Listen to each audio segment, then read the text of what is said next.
Giovanni da Prato was a violent communist who had no interest in faith, until one night everything changed.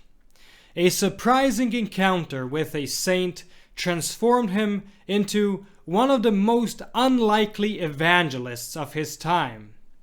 His story shows that no one is beyond redemption. Stay tuned. Ave undis spes Maria. Welcome to Following Padre Pio. Whether you're a returning viewer or new to our channel, we're thrilled to have you here. Padre Pio, a Capuchin friar and miracle worker, continues to inspire and intercede today. Discover how his legacy can touch your life and your loved ones. Subscribe now and let's begin this spiritual journey together. Today's story comes from the book Blessed Padre Pio, the Friar of San Giovanni by John McCaffrey. And it tells the incredible conversion of Giovanni da Prato, a violent communist taxi driver with no patience for religion or his wife, until one night changed everything. Listen to this. Giovanni had a reputation. He was a hardened man, quick-tempered, and when he drank, his wife often suffered the consequences. One night, after beating his wife, he collapsed onto his bed, only to be jolted awake by something unusual. The bed shook violently. At the foot of it, grasping the rail, stood a Capuchin friar, staring at him with a piercing gaze. Before Giovanni could react, the friar rebuked him, condemning his actions. And then the friar was gone.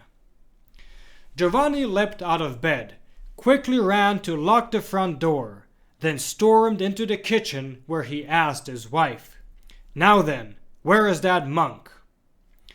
His wife, confused, insisted no one else was in the house. But he didn't believe her. He carefully searched every room, but found no trace of the mysterious visitor. Convinced his wife was telling the truth, he told her what had happened. Now, Giovanni's wife had been praying for Padre Pio's intercession for some time, and she knew about his power of bilocation. But could it really have been him? Could Padre Pio have answered her prayers and personally come to their home?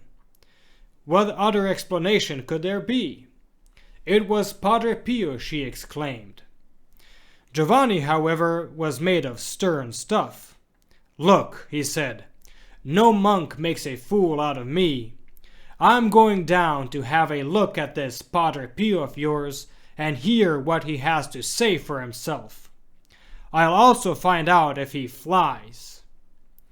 True to his word, some days later, Giovanni drove his taxi all the way to San Giovanni Rotondo. He found Padre Pio, recognized him, and spoke to him. But instead of reacting with anger, as one might have expected from him, Giovanni found himself disarmed in the friar's presence. Before he knew it, he was following Padre Pio like a lamb into the confessional. Giovanni later admitted, "What I forgot, he recalled for me. I was weeping, and he was weeping too." At the end of his confession, he pulled out his Communist Party membership card and asked Padre Pio to destroy it. Padre Pio agreed. "Yes, I shall," he said.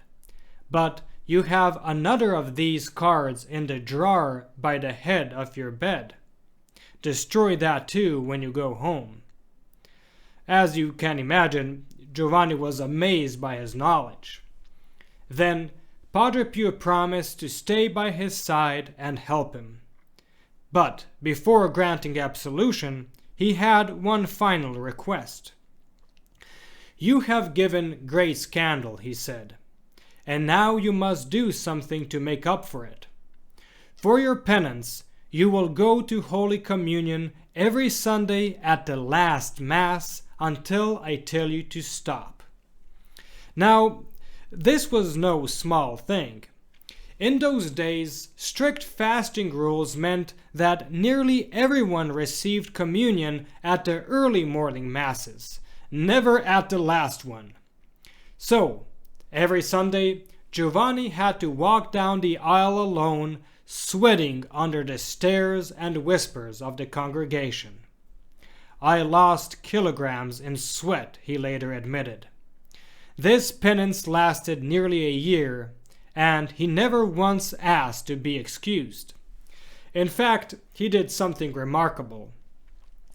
Giovanni had once been a well-known figure among his communist friends. Now he had become a devout Catholic. Yet, despite his transformation, his assertive personality remained. If anyone mocked his newfound faith, he had a simple response. "Right. Why don't you come down with me and see how you make out?" Surprisingly, many agreed to join him. And so, trip after trip, he brought groups of skeptical communists to Padre Pio. And time after time, they left changed. Many were converted. Before long, Giovanni's red squads became a regular sight in San Giovanni Rotondo. And with that, we conclude today's story. Thank you so much for watching. If you enjoyed this video, please like it and share it with your friends. Love our videos? Then click the bell to get notified as soon as we upload something new. Otherwise, you will miss out. Check out the specially recommended videos on the end screen or click the links in the description below for a full selection of great content, including our Padre Pio Thought For the Day playlist, and to enroll your Mass intentions for next Friday's Padre Pio Holy Mass.